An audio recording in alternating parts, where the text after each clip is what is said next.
Hello, everyone. Welcome to the One Conscious Love Network. I'm here with Dr. Janice Ambrose, and we met in the Entrepreneur Women's Group, a group that I really enjoy. I actually really enjoy Haley's networking event every 2 weeks. And so over the years, I've met many beautiful leaders just like you. And so, Janice, with that, please introduce yourself and tell everyone how is it that you shed your light in the world?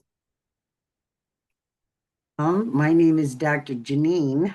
I know it's hard to Oh, say my name, but I just wanted sorry. to. That's okay. That's okay. Um, it started at a young age for me. I started counseling kids in grade school. They come up and ask me questions, and I just say, "Well, this is what I do," and then they come back and thank me. Kids I didn't even know, and through my life.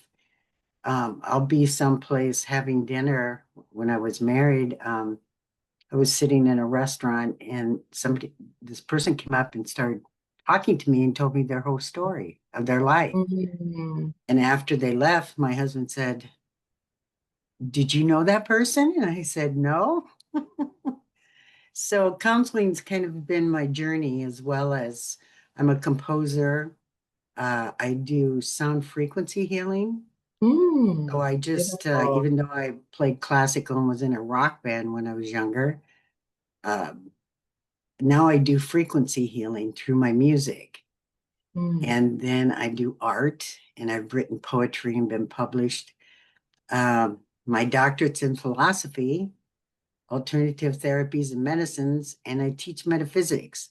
So I teach a lot of different facets of spirituality and mhm, have really enjoyed loving people. I guess that's mhm. the best way to put it. That's So, so beautiful. I mean, you must have so many multifaceted experiences. What are some that stand out for you? What is the one thing that you like to share? I've started on my Facebook page sharing my magical experiences. And, I just always thought everybody had the same kind of experiences that I have. But after I started sharing this, when I'm going to put it into another book, I realized that nature has connected with me at a young age because I had a horse and I could never ride on a saddle. I'd have to hop on and just ride bareback and take off, that wild side, that Irish side of me. Anyway, I've studied with a yogi. I can communicate with animals. Mm, Um, I have one quick story I'll tell you. I took my son Phoenix and my daughter Bliss, my grandson, and well, my grandson's 8 months older than my son because I had him in my 40s. So we went to the Imaginarium and there was a snake in a glass cage. And I walked in and out of nowhere, I said, "I'm going to ask the snake to climb up the glass and stick its tongue out." And they go, "Right, mom." Like, "You're crazy." Anyway, it I looked at it, I spoke it out loud, and the snake came up the glass and stuck its tongue out. We were all like, "Oh my God, it worked." So so then we go downstairs in the Imaginarium and there's a python. And if you've ever seen a python in a glass cage, right. they lay there like they're dead. It's almost scary. Anyway, my son Phoenix said to me, "Mom," because I have 6 children, "Mom, how did you do that?" And I said, "I just spoke it and visualized it with my mind." And so, right after he stood there at the cage and did that, or the glass thing, the snake opened one eye and opened the other eye and came up the glass and looked at us, and the hair stood up on the back of our necks. No kidding. Yeah, it's really interesting. And I call them my critters outside here. And the other day, the ground squirrel came up and just tapped me on the back. And actually, I went to my grandson's piano lessons yesterday, and they had dogs running around. And the dog came up to me and looked at me, and I knew it needed to go outside. And so I went to the woman and I said, "Your dog needs to use the restroom," or, whatever. And so then she let the dog out. And deep prescribing, you know. So anyway, it's been really fun and just normal in my life, especially with the children. They've taught me so many things. Um, I'm not sure where else I can go with this. I mean, I've had so many things magical, what I call magical experiences of things manifesting in front of me, just different things that I'm here to empower people. There's a reason the Marvel movies are on right now because we as human beings have abilities and that we can actually make this world a wonderful place once we empower each other. And that's my goal. I want to empower people to be happy, overcome any tragedies or traumas. And I do that through past life regression, through hypnotherapy, different forms, whatever I feel at the time is necessary. So that's kind of basically what I do. That's so beautiful. You mentioned briefly a book. You've released a book and you're working on another one. I have two books actually I've written.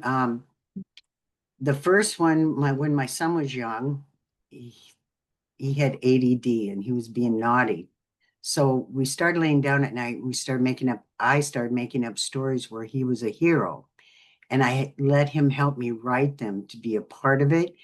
And inevitably, it evolved into a book with McDermott Mysteries. Had to put the Irish in there, and Zubak and the Secret Mountain. And it talks about a young boy's journey and how he connects with nature. And it's a pretty cool book.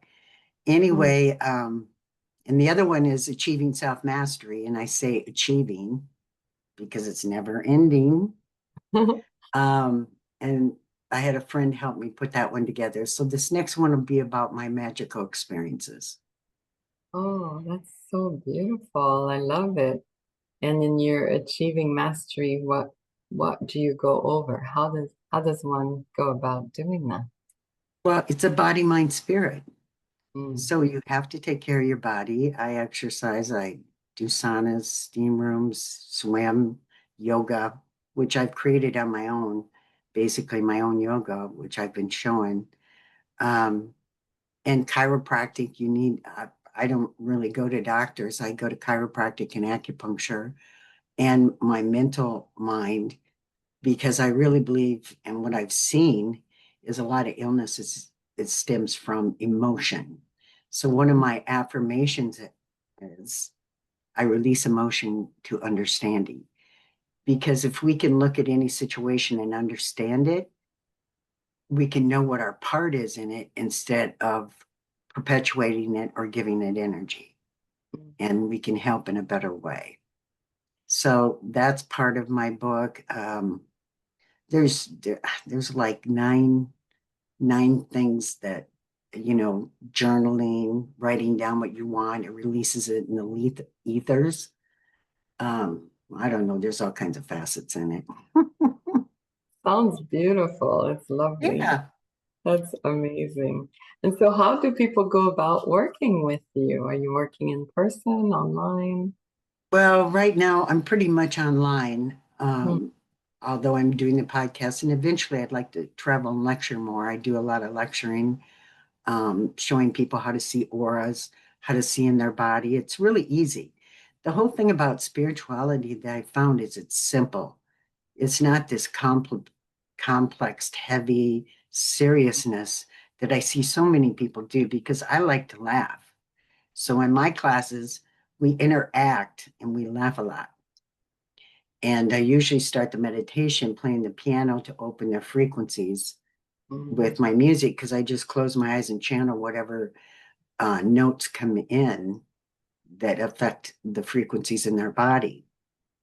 And that's a really important factor Mm. is that each part of our body is a different vibration, our bones, our blood, everything. And so sound affects that, nature, putting your feet on the ground, the vibrations from the earth. And that's why metaphysics is so important for all of us to share our knowledge and our journeys. That's so beautiful. Oh my goodness. That's lovely. Yeah, definitely agree with all of that. And so for people that are watching, they would just reach out to you on Facebook and connect and see how you can help them? Well, I don't have a problem with people calling me because I really feel that's what we're here to do. And I have no fear in anything. In fact, one of my affirmations is I release fear to happiness. Mm. Um, by the 4 L's: live, love, learn, and what's the other one? Live, love, learn. Shoot, I can't think of the And fourth laugh one. or no? Laugh, Yeah, laugh. That's it. That's it. beautiful. Oh, that's so lovely. Oh, that's wonderful. Anything else you want to share with everyone watching? Well, I've had a TV show that went for about 15 years that has over 100 shows that I need to get digitalized and put on my website because I want people to resource it. And I interviewed people in every, what I'd say, holistic facet, like stone reading, angel readers, near-death experience. I had multiples on about that. Eco-friendly architect. In fact, I've designed an architect and I have designed a loving arts center that inevitably we will build that is Mm. on my website also to be resourced. Oh, that's so beautiful. Oh my goodness. That's lovely. Definitely we'll have to put the link so people can find it easily. I always ask everyone, what is one conscious love to you? Unconscious love. It's not seen separation because nothing's separate. It's one love for everything because we really are, and we come from love. It's funny, I asked to see God one time because I had a problem with God being a man, and it just didn't feel right to me. And what the vision that I got was this gigantic spiral that has infinite intelligence, infinite love, infinite color, infinite everything. And we're like a little teardrop that come out of that and come down into the body. And once we realize that, we realize that we can co-create anything we want. Definitely. That is so beautiful. Oh, that's lovely. I'm gonna definitely picture that in my mind as I'm going to sleep tonight. Oh, That is wonderful. Well, thank you so much for being here, Janine. It's lovely to meet you, and I hope that you'll be back here on the One Conscious Love Network as we host thank events, you, Melanie. different things. It was so nice meeting you. It's so nice to meet you as well. And thank you everyone for watching. I hope we'll see you soon. Thank you.